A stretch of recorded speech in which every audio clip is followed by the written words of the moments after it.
नमस्कार दोस्तों, दिल्ली के बरार स्क्वायर शमशान घाट पर सीडीएस जनरल बिपिन रावत का पूरे सैन्य सम्मान के साथ अंतिम संस्कार किया गया। उन्हें 17 तोपों की सलामी दी गई। अब हमारे दिमाग में सवाल आता है कि आखिर दिवंगत जनरल बिपिन रावत को 21 तोपों की बजाय 17 तोपों की सलामी क्यों दी गई?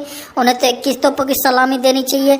आज मैं आपको इस वीडियो में पूरी डिटेल के साथ बताने वाला हूँ। देखिए, तमिलनाडु के कन्नूर में हेलीकॉप्टर हादसे में जान गंवाने वाले भारत के पहले chief of defence staff general Bipin Rawat और उनकी पत्नी मधुलिका रावत का पूरे राज के सम्मान के साथ दोनों बेटियों ने कृतिका और तारिणी ने अंतिम संस्कार किया। जनरल बिपिन रावत को पूरे सैन्य सम्मान के साथ 17 तोपों की सलामी दी गई। तोपों की सलामी को लेकर लोगों के मन में अक्सर यह सवाल उठते कि आखिर ये क्यों दी जाती है, इसके पीछे की वजह क्या है। देखिए, सम्मान का प्रतीक है सलामी। यह सम्मान देने की एक प्रक्रिया है जिसका फैसला सरकार करती है किसे राजकीय सम्मान देना है, किसे नहीं।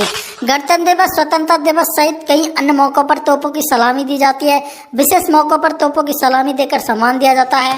वहीं भारतीय सेना के सैन्य सम्मान उन सैनिकों को दिया जाता है जिन्होंने शांति अथवा युद्ध काल में अपना विशेष योगदान दिया हो।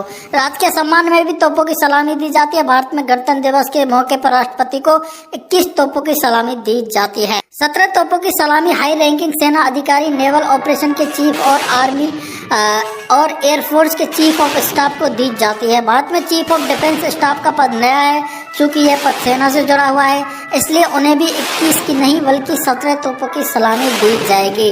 कई मौकों पर भारत के राष्ट्रपति, सेना और वरिष्ठ नेताओं के अंतिम संस्कार के दौरान 21 तोपों की सलामी दी जाती है। अब सवाल यह आता है कि भारत में तोपों की सलामी की परंपरा कैसे शुरू हुई।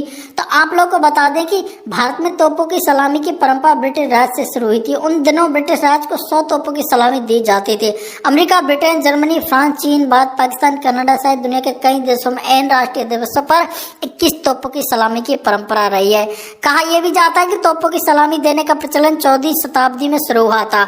उन दिनों जब भी देश की सेना समुद्र के रास्ते किसी देश में जाती तो तट पर 7 तोपें फेंक दी जाती थी।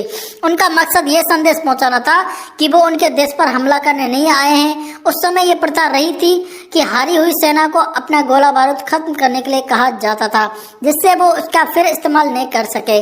जहाजों पर 7 तोपें हुआ करती थी क्योंकि 7 की संख्या को शुभ माना जाता था।